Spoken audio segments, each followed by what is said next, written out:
I was never given a choice. From the moment I could stand, the bow was forced into my hands, not as a gift, but as a burden I would never put down. In England, the law itself decreed it. Every boy from the age of 7 to 60 was to practice archery, week after week, under penalty of fines or the stocks. Our fathers and our fathers' fathers had lived by the same law. We weren't boys chasing games. We were tools being shaped for war. I still remember the first bow they handed me. It stood taller than I did, nearly my own height, and the string bit into my small fingers the first time I tried to draw it. My arms shook, my chest heaved, and the bow barely bent. Laughter and scolding followed me in equal measure. Again, the elders barked. Always again. No one cared about the blisters that opened on my palms or the raw streaks of skin where the string snapped back against my wrist. No one cared when tears blurred my sight. Strength mattered. Nothing else. Each Sunday after church, fields across England filled with boys like me, lined in rows, straining against the longbows as priests watched on. The king's law turned our prayers into practice, our hymns into grunts of pain. You didn't dare skip unless you welcomed punishment, stocks, ridicule, and worse, being branded weak. Weakness was more dangerous than shame. Weakness meant you'd be trampled when war came. By 10 years old, I had arms like cords of rope, blistered and scarred, muscles growing before their time. But every draw of the bow felt like dragging the world's weight into my chest. My shoulders burned, my back ached constantly. Some boys screamed in frustration. Others fell to the ground sobbing. The elders didn't intervene. They simply watched, waiting to see who would break and who would endure. I hated the bow in those years. I hated the way it mocked my weakness, the way it tore at my body and left me bleeding. Yet I kept coming back. We all did. We had no choice. Slowly, the blisters hardened into calluses. The trembling gave way to steady pulls. The bow reshaped me. It twisted my boy's body into something else, something meant for war, for killing. Looking back, I can't remember the day when I stopped crying from the pain. It just vanished, swallowed up by routine. What remained was something colder, acceptance. I no longer dreamed of choosing my own path. The bow was my master, and I was bound to it. Destiny wasn't written in the stars for us. It was written in you wood, in hemp strings, in the iron tips of arrows that we would one day loose by the thousands. We didn't live to be children. We lived to become archers. And every blister, every bleeding hand, every ignored tear was proof that we were being carved into the only thing we were allowed to be. Strength replaced accuracy as the measure of worth. Once we could keep arrows on the butt, the elders stopped watching the targets and started watching our backs. We hauled river stones, heaved sand sacks on ash poles until the half burned our palms, and leaned into ropes slung over rafters until the fibers squealed. Bend or break, they said. If the stave didn't bend, the boy did. By 12, I drew the light practice bows without trembling. That only moved the line. Heavier you arrived, thicker in the belly, stubborn as a door plank. At first it would not give. I learned to set my feet, roll my drawing shoulder, and anchor the string on the corner of my jaw. Lean into the pain, an old soldier told me. It leans back, meet it square. By 14, the string came home with a hard kiss, and the bow finally sang. The body paid for that song. My drawing arm thickened. The other sleeve hung loose. A ridge of callus grew along the fingers. My shoulder rose into a knot, and the blade beneath it ground when I slept. Some mornings I woke with pins in my hand. The bone setter said I was carving grooves in myself, and wrapped my wrists without sympathy. One spring rain chewed the churchyard and turned up bones. A mason called us over. The forearm of one skeleton curved like a bow waiting for string. The shoulder joint was knotted. The spine tugged out a true. An archer, he said, tapping the bone with his chisel. Work leaves its mark after the flesh is done. I stared until the cold climbed into me. It felt like a glimpse of my own end. Speed followed strength. The captain paced with a switch, counting time while we breathed. Knock, draw, loose, again before the last shaft struck turf. My fingers learned to find a fletch by feel. My eyes learned to fix 2 targets ahead. 12 arrows in a minute became a rhythm that lived in the tendons. Costs piled up quietly. Hands strong enough to tear bread still dropped cups when the numbness came. I lifted a bucket one morning and felt a hot wire blaze up my back that did not cool for a week. Tom, who trained beside me, slept sitting upright because his shoulder stabbed if he lay flat. He was 18. His wrists clicked like an old hinge. We laughed because laughing was cheaper than fear. I kept going because stopping felt like drowning. The bow drank life out of me and poured it back in stronger, or so I taught myself. Each ache was interest on a debt I had not chosen, yet paying it brought a hard peace. I trusted the honesty of the work, a weight that did not lie, a task that asked nothing but everything. My breath learned the path of the arrow. My jaw grew used to the string's bite. By the time my voice settled low, I could draw what we call an ox bow, heavy, more than 100 pounds of will, stand in rain that turned the field to pudding and still put shafts where I aimed. I was not only learning a craft, I was letting the craft remake me. The elders' faces wore that grim admiration men, reserved for beasts that pulled too much. They called us bow true and useful. I heard the truth inside the praise. We were becoming human machines, more and less than ordinary men. The bow ruled me like a tyrant. It was taller than most men, taller than me even grown, a length of you reaching 6 feet or more, deceptively plain. In the crook of its stave lay every demand. The endless draw, the ache that settled into my bones like rot. We called them longbows, but to me they were closer to beasts, silent, hungry, and never sated. The weight of them was monstrous. 90 pounds at the lightest, 150 at the heaviest. Sometimes more. Each draw was like hauling against a stubborn ox, a contest of wills between wood and flesh. The bow never cared for excuses. It asked only one question: could I endure? And the answer was always yes, because to falter meant being left behind, useless, cast aside. I watched men break under that demand. Fingers twisted with arthritis, knuckles swollen like stones. Some carried permanent bone spurs on their shoulders, hard knots that never softened. Wrists snapped, tendons tore, and once, a bow itself cracked under strain, shattered with scream of splinters that buried into a man's hand. His blood spattered the earth, and he still cursed louder at losing the weapon than at his own torn flesh. We learned early that a bow was more than a tool. It was a companion, a tormentor, sometimes a rival. Some of us gave them names. Mine I called Margaret, though I never admitted aloud. Others joked about their bows being wives, faithful yet cruel, demanding constant care. We waxed the strings with tallow, kept spares wrapped in cloth, and never marched without 2 or 3 backups strapped across our backs. If the bow failed, so did we. Yet even as I cursed it, I loved it. The first time I loosed an arrow clean and true, striking the mark with a sound like a struck drum, something inside me shifted. The pain felt worthwhile then. Every bruise, every sleepless night with cramps gnawing at my arms, every red welt across my wrist, all of it turned to fuel the moment the shaft struck home. Still, it was never gentle. After long hours of practice, I felt as though I carried fire beneath my skin.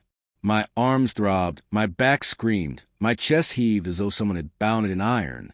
At night, lie on my straw mat, I would curl my arm against my ribs, holding it as if to soothe a wounded animal. The bow had carved its mark on me, the same way it carved men into killers. I knew no other life. I knew no freedom from it. To live without a bow was to be useless, cast adrift in a world that had no place for men without purpose. And so, though it tore at me, though it ground my body down, I rose each morning and bent again to its will. The longbow was not a tool. It was my master. It was a tormentor that reshaped me, the wife I could never abandon, the cruel companion I both hated and clung to. Every arrow I loosed was proof of my servitude, and every bullseye was a fleeting moment of reward before the bow's next demand. You think battle is the hard part. It isn't. The hard part is getting there with your body still good enough to draw. War turned us into pack animals long before we saw an enemy face. I slung my longbow and a spare in oilcloth, arrow bags thumping my hips, a jack biting my shoulders, a kettle hat sliding down my brow, a dagger at my belt, a small hammer, cord, blanket, and 2 spare strings sealed in wax. Enough weight to make the ground feel steeper than it looked. Clay swallowed the ankle. Chalk powdered the mouth. 20 miles if the ground was kind. 30 if a captain wanted to prove something. Arrows rattled the beat for us. A dry clatter at each step. Ropes creaked. Leather groaned. Men sang to keep time until the song sank into muttering. We joked we were half mule, half man. The mules, to their credit, complained less. Blisters learned the shape of my feet. I stuffed wool in my boots and rubbed lard on the angry skin, then marched until the wool became part of me. The strap that held my bags carved a valley across my shoulder. My lower back burned as if someone had set a coal behind the bone. When we stopped, the pain didn't. It merely sat down beside me. Rain ruined everything it touched, bowstrings, tempers, bread. I kept my strings wrapped in oiled leather and slept with them under my shirt, skin to skin. I would wake in the dark and test them with my fingers in case one had frayed. A snapped string in the field is confession. To make sure I did not fail, I carried a spare bow even when I could feel the bruise blooming beneath it. Food was fuel, not comfort. Hard bread, salt meat that needed a fight to chew, sour ale gone flat. We ate fast and walked again.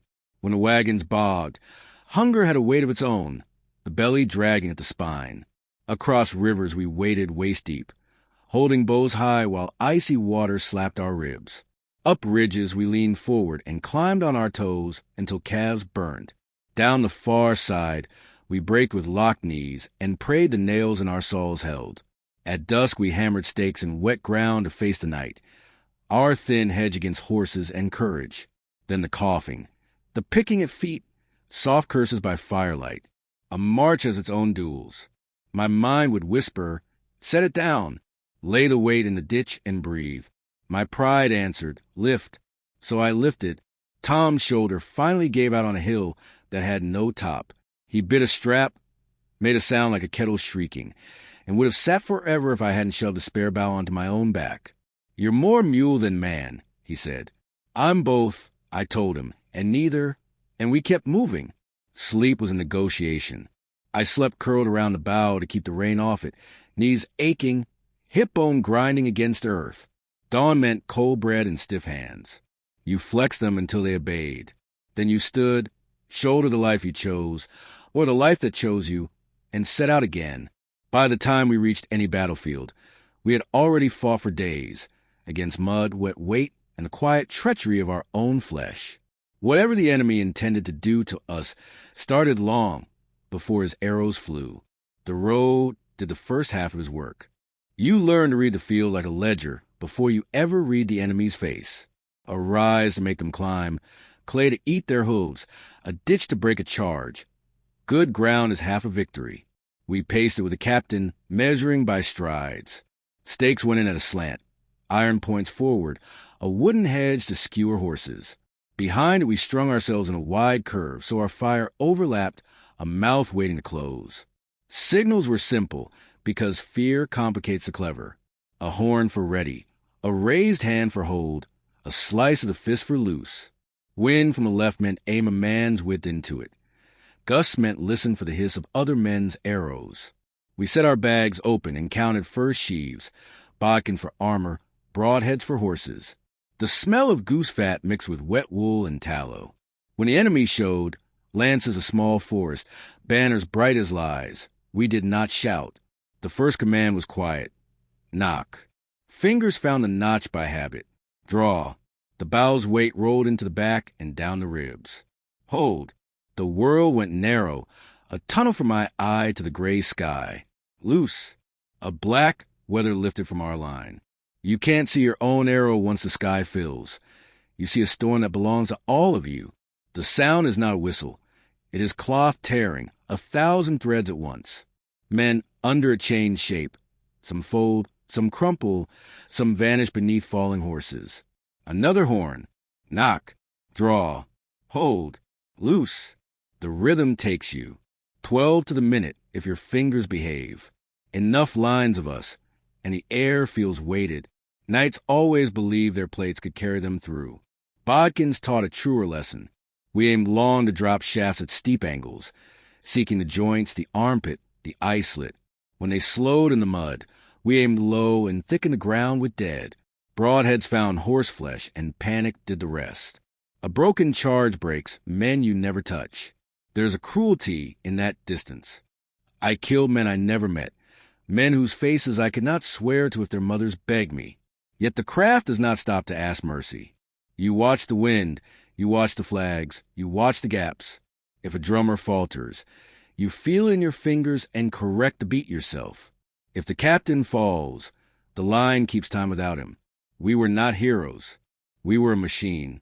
Arrows ran like water from our bags. The ground grew to look like a hedgehog's back. The enemy tried to answer with crossbows. The bolts came slower, and we ducked behind stakes between volleys like dancers taking breath. An arrow took the rim of my kettle hat and rang my skull like a bell. I spat blood, laughed despite the taste, and knocked again. Good weather for trees, Tom muttered as the sky blackened. It was a small joke, and we kept it. What I remember most is not triumph, but quiet. After a long barrage, there is a hell breath where even the crows forget themselves. Then the enemy turns, or they lower lances and come on limping with hate. If they turn, we rake them. If they come, we shorten range and punch as fast as hands can work. Either way, the bow decides before steel ever kisses steel. We were the first blow, and often the last word. When the horn forespent went up, a sickness ran to the line that no ale cures. You feel it in the fingers first. The pouch is light, the ground around you bristles with your work, and the enemy is still coming. We counted what was left, a handful of shafts, a hope and a prayer. I saved two, always, in case the last thing between me and a charging man was distance I could still buy. Then the horn changed and all the careful yardage, the wind, the angles, gone. Melee, the captain roared, and the field lurched from craft to chaos. We slipped through the stakes and tied off our bags. Daggers came out, long narrow blades of seams, and mallets for pounding posts turned to hammers. Some had axes, some cudgels. I gripped my bow halfway up the stave and felt it become a staff. If you have never stood while iron thundered toward you, imagine a hill moving, horses blowing froth, men caged in plate, visors bright as blind eyes. Your lungs decide not to work. Fear makes you light and heavy at once. I told my legs, step or die. The first night went down where the mud swallowed him to the shin. His mount slid and rolled. We were on him before he could rise. Tom swung his lead maul into the helm with two hands, a wet note on the clang. I pushed the rondelle into the gap at the armpit and learned how close a man's breath sounds when it leaves him. After that, thinking was a luxury. We moved like dogs around bulls, snapping at tendons, dragging men from saddles by the straps. We broke faces where visor met skull. We stabbed through eyes when the slit showed too long. Sometimes all you could do was club, hit until the weight inside the armor went quiet. The bow proved a good stick, ash against steel, and I swung it until my shoulders burned. An archer's pride dies fast when the range closes. We were no longer the storm. We were mud men fighting iron. The enemy had reach and armor. We had numbers and hate. We learned to work in pairs without speaking.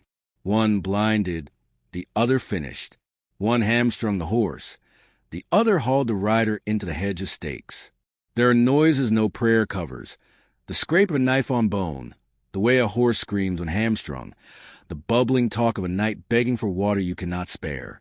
I did things I would not describe in church. Afterwards, I cleaned my blade and said I had no memory of it. That was a lie I needed. At some point, I fired my last two arrows, one blind into a knot of men, one careful at a man lifting his visor, and felt the old life go with them. Hands empty, I took up a fallen axe and used it until the half split and the head vanished under bodies. Tom's hand bled where a bolt shaved it. He laughed, high and ugly, and struck again. We were not brave. We were cornered. When the horn for recall came, I did not hear it first. The world narrowed to breath and the thudding in my neck. Then I saw the hand signal and stagger behind the stakes, boot saws finding the ruts they had made in the charge. I had a bow cracked at both tips, a knife black with proof, and wrists that shook as if winter had moved into my bones. I counted fingers, mine and Tom's. They were still there. I thanked no one. The horn stopped, but the hurting didn't. After battle, we queued at the surgeon's tents. Canvas that smelled of sour wine, blood, and tallow. I kept my eyes on my boots to avoid the table. Arrow wounds lie. A neat hole outside, a torn garden inside. Broadheads part meat, barbs hook whatever they find. A surgeon knelt with an iron scoop and beaked tongs, talking kindly while his hands hunted cruelly. Warm wine first, then 2 men pinned the shoulders and the iron went in. Tom took a shaft low in the thigh. We snapped a fletch, cut a bigger door, and worked the thing through rather than pull it back. Better a long road than barbs, the surgeon said. Tom bit leather.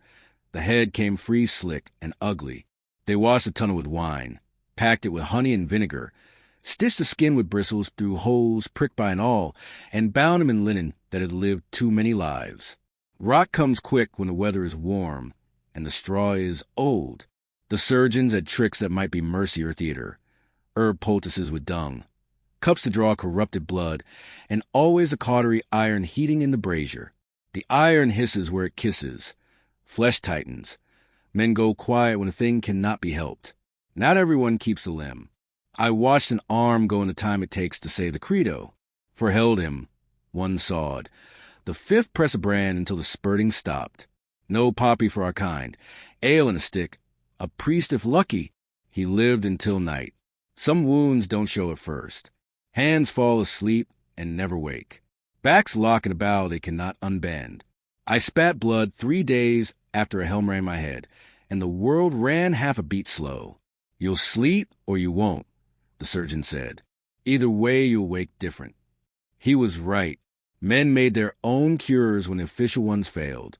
I've known archers to lame a foot with a mallet to go home, others to open a half-healed scar. So a captain would think it new. A boy burned his fingers on a brand and swore a string had taken them. He was sent to cart duty. In our world, a man is measured by what he can still draw. Tom kept a leg. It swelled and stank, but the honey held the rot, and he limped on a staff until meat remembered its work. He never drew the heavy bows again. The thigh trembled at full pull, and his arrows flew sullen and low. He taught the youngest after that, barking as our elders barked at us, a kindness disguised as cruelty. You think survival is a blessing until you live with what it costs. Day by day the bill arrives. A thumb that will not close, a shoulder that sings in wet weather, a dark at the foot of the bed that will not speak. I prayed and still tasted smoke. Sleep was thin. When the muster came, I stood, because standing was a habit deeper than fear. Peace did not set me free. It only set me down. The banners furled. The captains disappeared in the halls, and we stood in muddy lines waiting for wages that came late or came thin or came not at all. 6 pennies a day on parchment turns into 2 on the table and a shrug. Your name is lost in the roll, the clerk says, smiling without eyes. I learned to walk home, carrying less than I had bled for. When pay fails, a man eats by what he can pry loose. Buckles, knives, rings from cooling fingers, a horseshoe twisted from a fallen mount. Plunder sounds noble until you trade for stale bread. The captain calls it right of war. The priest calls it sin. The villager with an empty pantry calls it robbery and bars the door when he sees a green fletch at your shoulder. You sleep in barns if you meant a roof, in hedges if you don't.